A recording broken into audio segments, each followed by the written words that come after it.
This Torah class is brought to you by TorahAnytime.com. Okay, good evening everyone. Shalom Aleichem, Bruchim Abam. We're continuing in the Sefer Tzipisa Yeshua. And the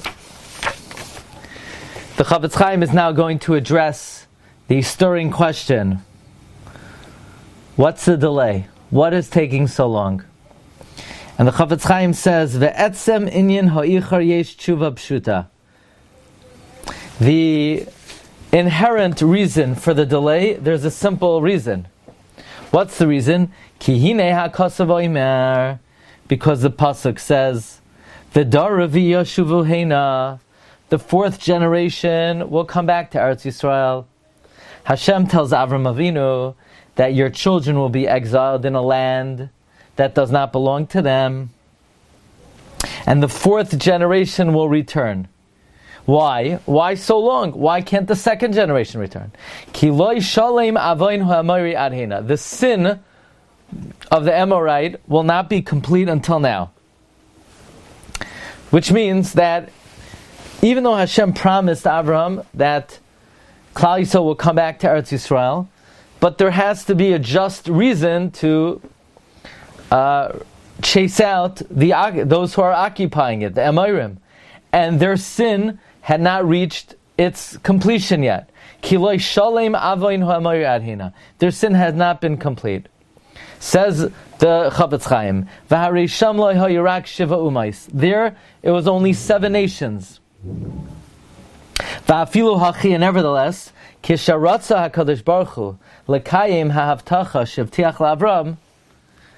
nevertheless, when it came time for Hashem to fulfill His promise, the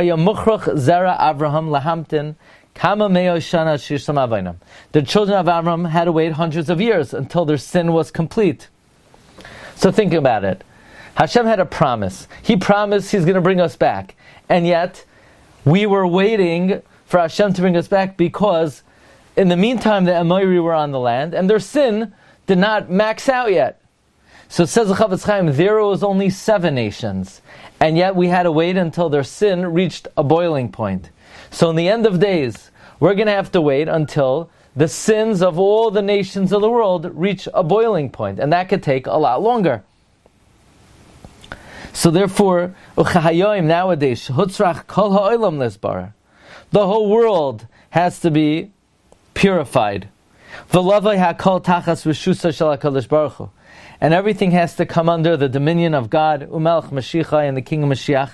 Kamaimer HaKasav b'Daniel, like the pasuk says in Daniel, V'le yehiv sholten v'karu malchu, and to him it will be given dominion, honor, kingship, so that all the nations could serve him. Targum V'lo tinasin sholten v'kavod malchus.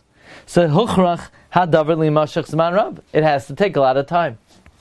Which means like this, that it's not enough that Hashem promised, but the nations of the world have to be deserving of being displaced. And that will be when their sin reaches a boiling point. So for instance, if we live in a time where we see that the nations of the world are committing atrocities, that means Hashem is expediting the Geula. He knows that the Geula can only happen even when the time has come, when the nations of the world, when their sins reach a boiling point. So if we see that they're committing egregious sins, so we need to know, then it's speeding up the Geula. So as terrible as what happened was, nevertheless, there's an element of benefit for the Jewish people in that it speeds up the coming of the redemption. V'yoyser mizeh. Moreover, you see, the first time we came into Eretz Yisrael, it was only temporary. So therefore, even if the sin did not reach the boiling point, it was sort of okay, because it wasn't a complete geula for us. It was only for a short amount of time, like the holy books tell us. But the final redemption, Hazai, he achris kol hagalios, is the end of all the exiles. Shelo yeh oid shum galus, there won't be any further exile. Umamela huchruchu l'sakin kol hakelkulam.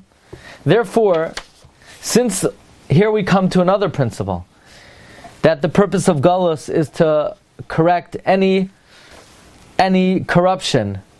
Now, when it came to earlier Galusim, Hashem said, well, even if you're not completely clean, maybe you'll get it right by before the end of the day. One day you'll get it right. But this is the last chance. There won't be another Galus. So we have to fix all the kokulim that Klal Yisrael had from the time we were a nation, ba'arichas hagalus, through the length of the exile, yisukan hakal, everything will be rectified. V'gam hagalus hu tseiruf gadol levar haram and atoiv.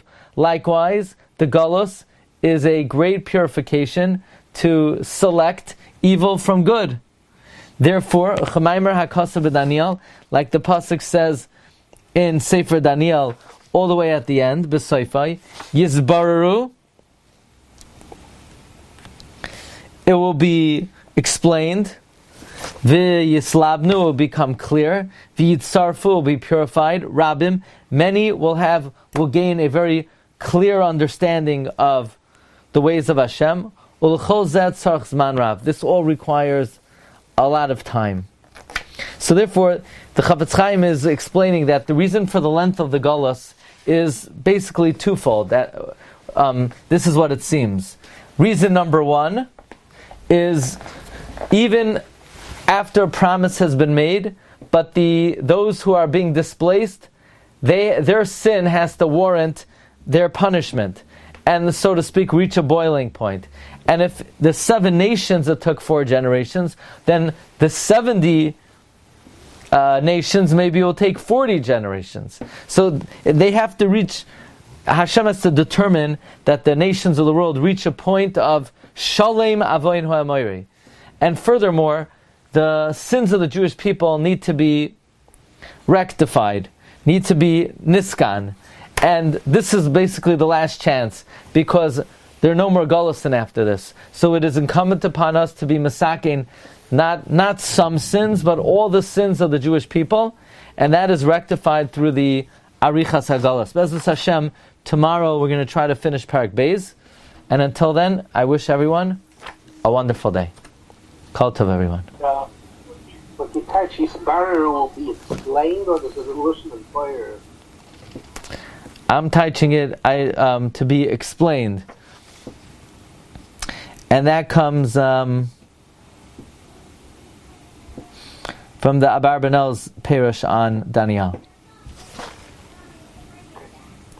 But it could also mean to be cleansed, but that's how the Abarbanel understands it. Yisbarara, it will become baror.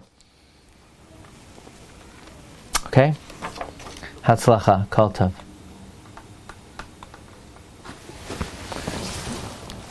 You've just experienced another Torah class brought to you by TorahAnytime.com.